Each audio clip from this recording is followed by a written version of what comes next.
Welcome to the first episode of our Viper Stakepool School, and today we're going to be talking about building the Cardano-Node software from source using Docker. All right, so to build the Cardano-Node from source, I've got a link here. I'll put that link in the description. This is to the official Cardano-Node documentation for how to build the Cardano-Node from source. We're going to follow the basic outline that they outline, which is set up your environment, install required packages, that sort of thing, install Cabal, which is the Haskell build tool, then GHC, which is the Haskell compiler. Then we're also going to install libsodium, which is a cryptographic library, and then we can build the Cardano-Node. Steps 2, 3, 4, those things can happen pretty much in any order, but that's just sort of the overview. We need those things before we can build the software. So here's the documentation, the Cardano documentation. You can see it basically follows those main steps: install dependencies, Cabal, GHC, libsodium, then download the source code and build the node. The only difference of what we're going to be doing today is we're going to be doing that inside of a Docker container. So why do we use Docker containers?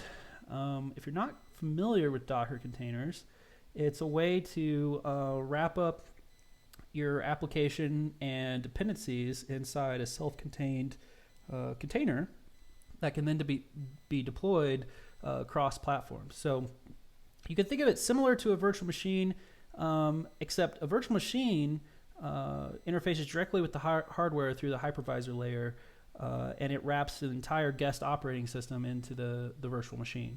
Whereas Docker runs on top of your host operating system and virtualizes the operating system to the containers.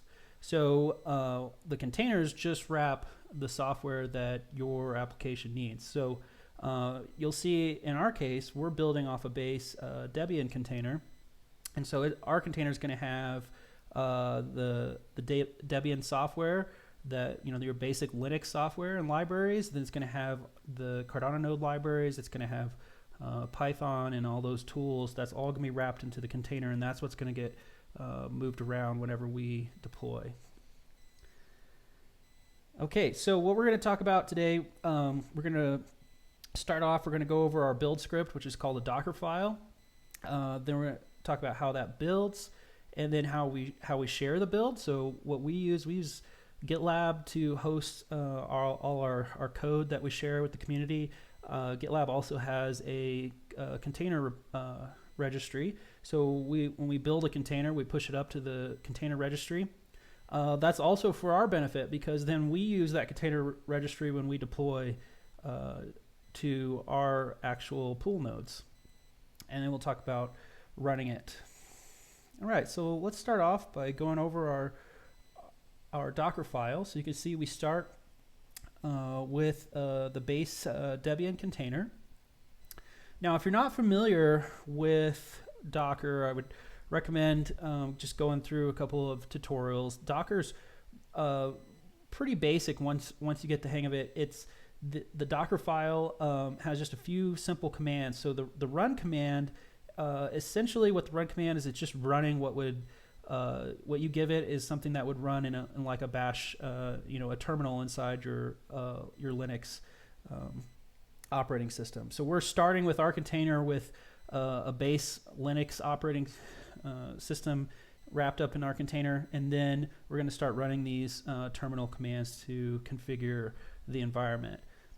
So the first thing we're going to run is our apt-get update and install to install basic Linux packages that are needed for building the tool. So this is going to include like the C compiler, make, git, those types of things. So then next step in our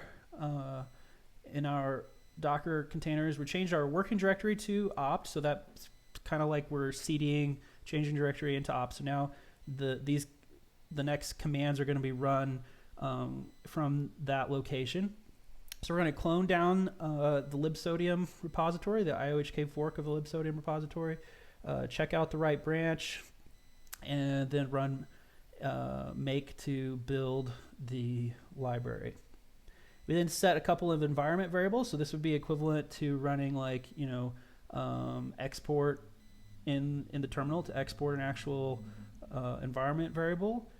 Setting it with the env command in the Docker file means that the container, once it's built, those environment variables will be set inside that container. So then we're going to install Cabal and GHC. So that basically boils down to just installing those binaries, downloading them from the website and installing them. One thing you'll notice is I'm still running GHC 8.6.5. I know that the Cardano team has recently done some work to move to 8.10 for their builds. I messed with that just a little bit and had some dependency issues, so I still haven't upgraded our builds to use the latest GHC. But hey, that's an opportunity for you as a community member. Come fork our repo and edit this Docker file, get 8.10 to work, and then do a pull request. So that would be great. Okay, so then we cloned the Cardano-Node source code from GitHub.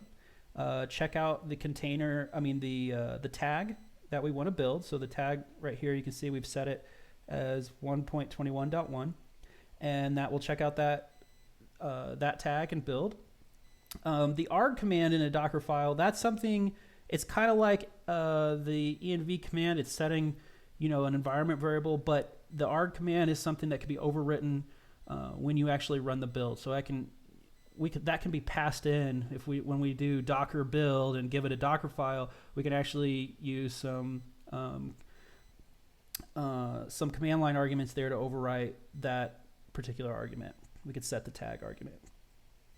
Okay, so once it builds, what Cabal does is it leaves the binaries in this long path name here, and this directory is where those binaries are going to end up.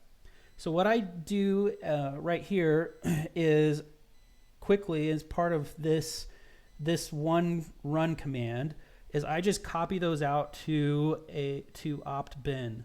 So I just put them there so that they're going to be easy to grab here in a minute, and I don't have to change this path. So this path is obviously going to change when I update GHC, and so I wanted all those paths to be right here with installing GHC and building the node. I wanted all those settings to be in these two commands here. So the next thing we do is install the Prometheus node exporter. So that allows us to start pumping out statistics about the node and both the Linux statistics as well as the Cardano-Node statistics. So what we do with our builds is we do what's called a multi-stage build. So you can see at the top there that we started with that base Debian image. I labeled that build.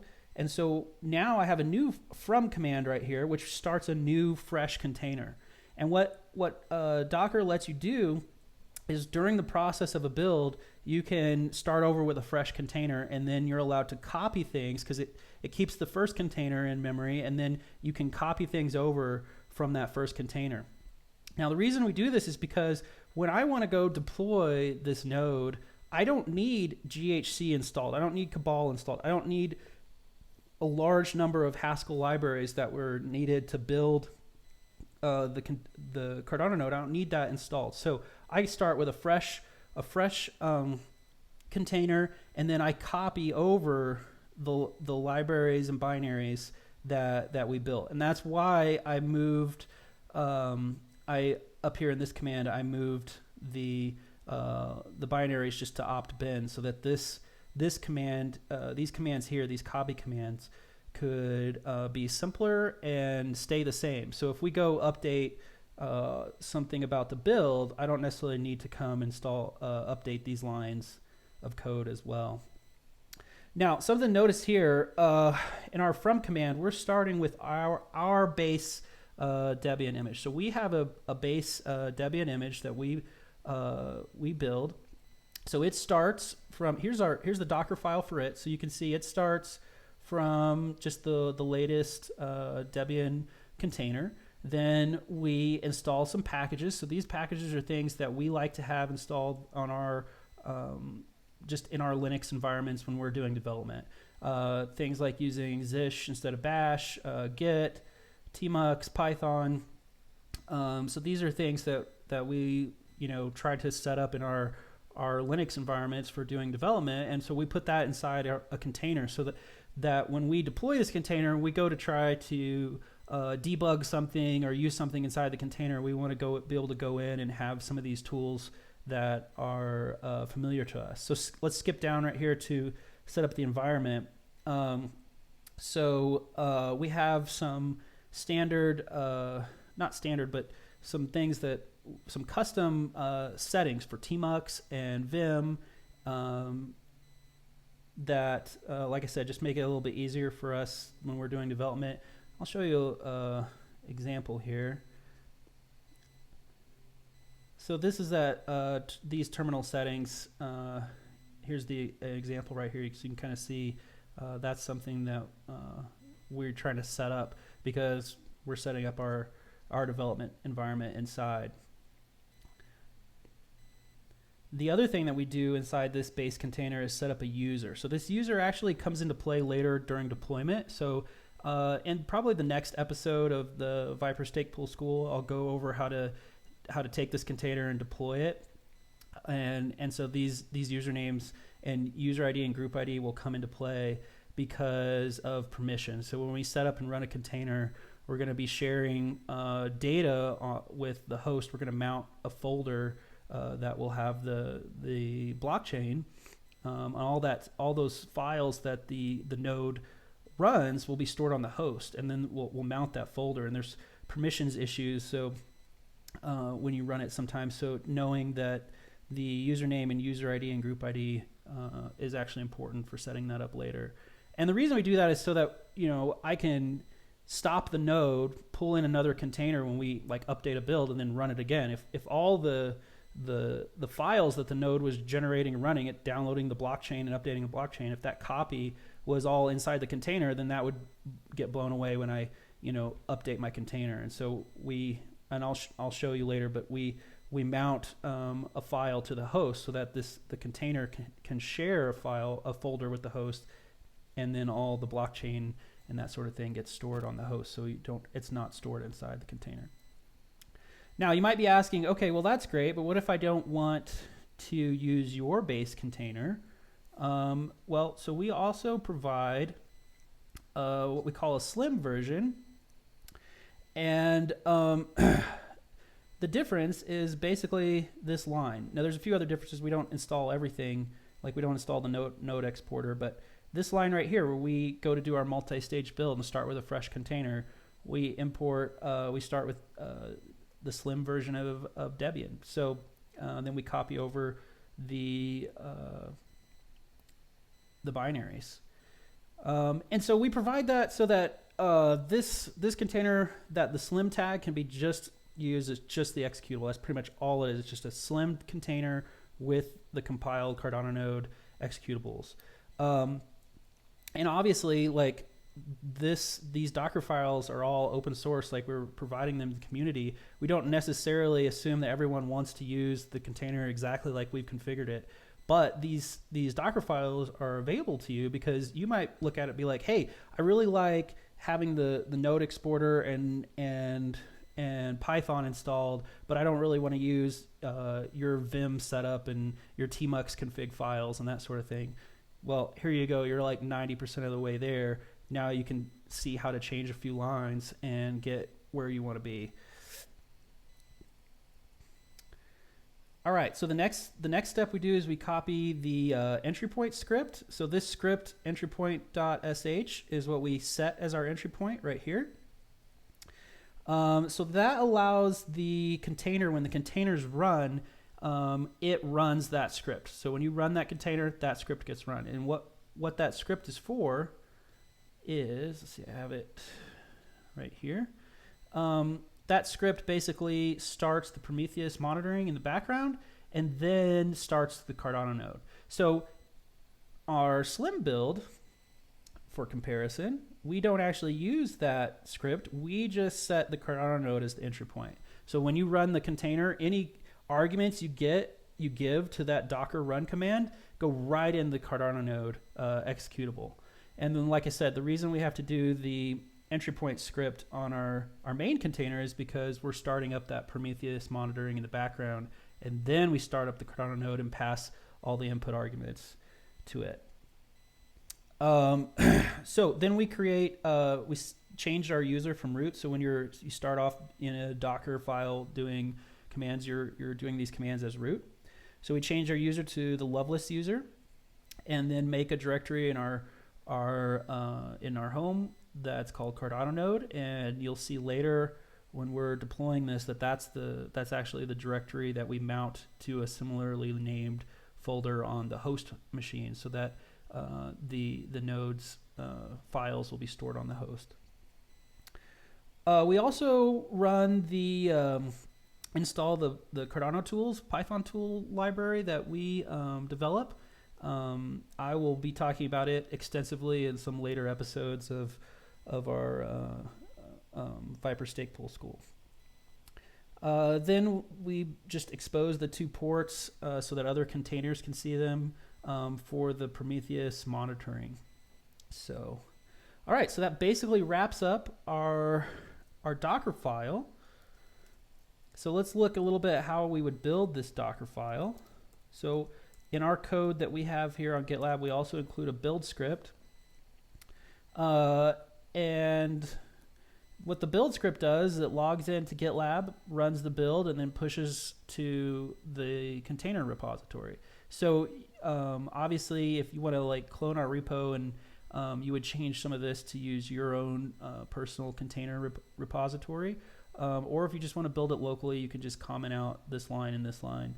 The little if statement at the top is just for setting the tag, so I can set it when I run the script if I want. But you can see this is our how we run it to build the container. So when you build a Docker container, you need to be inside the folder that the Docker file is. Now you can also be outside of that, and you have to give some, because you can specify with command line arguments what Docker file you want. But just basically, if you run Docker build, it will look for the Docker file inside the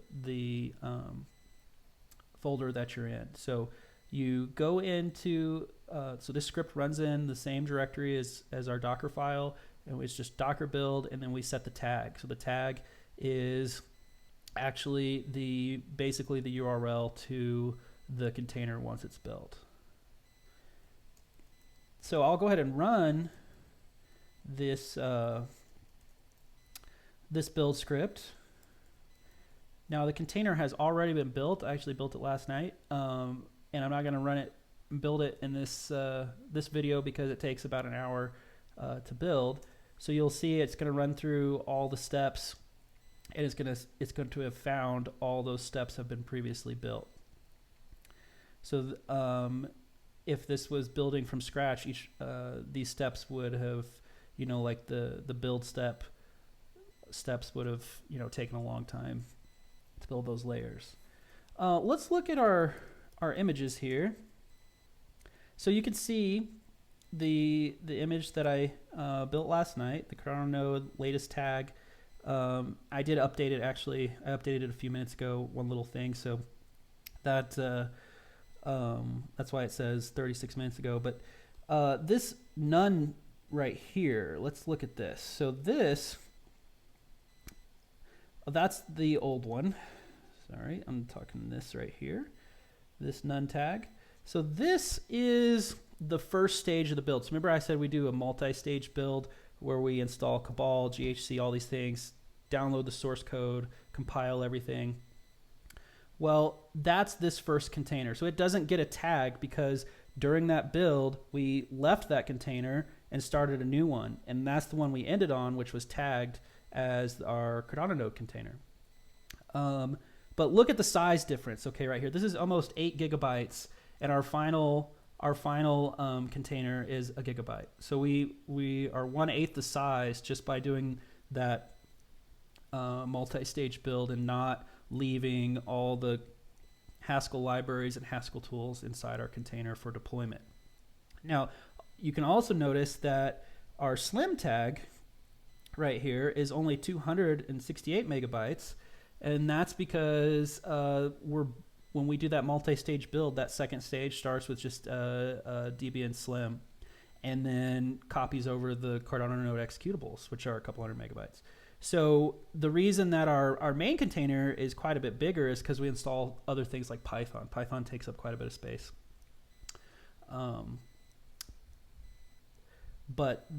So that's why we have the two for everyone to be able to have that option of using a much smaller container, or to see how you might go about building a smaller container. So now those get pushed up to the registry. So let's see how the registry is beneficial. So let's say that we wanted to run this container that we built, but let's say we don't want the 1.21. Let's say we want 1.20. Okay, so we would do docker pull, and we would give it a tag.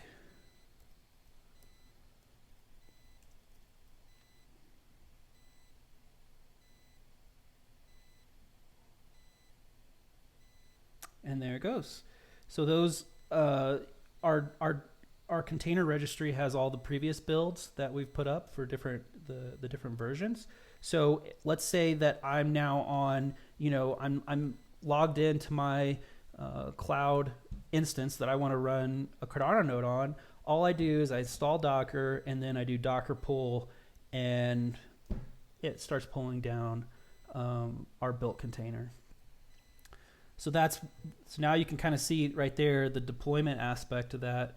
It took a little while to describe how we do all our builds and everything, but that's something that is now scripted, and we run one time. Then we can go to all our relay nodes and pull nodes and just do a docker pull to get the updates. All right, so let's talk for just a minute. Let's kind of summarize this. You can see this is just sort of the overview. So we pull in all these things, all these tools and code, and we're pulling that in and building a container, a Docker container based on Debian. That container, once it's built, is then pushed into the GitLab container registry, which is in the cloud. And then from that location, not only can community members pull that down if they want to pull down a built container, but then we serve our nodes, which can be in any sort of cloud or local. We run lots of different nodes and configurations and do tests on different providers. So we use AWS, we use some DigitalOcean, and doesn't matter where we're at, whether it's on my local machine or in the cloud, I can just do a Docker pull, and I pull down the container from that registry. So that's kind of the power of using Docker with the GitLab registry. Hey, what's up, everybody? It's Dylan with the Viper Staking team. Thanks so much for checking out part 1 of our Viper Stakepool School series. We'd love to get your feedback, so be sure to leave a comment or hit us up on Telegram. And as always, please like and subscribe to get notified when we release the next part of the series. We'll see you then.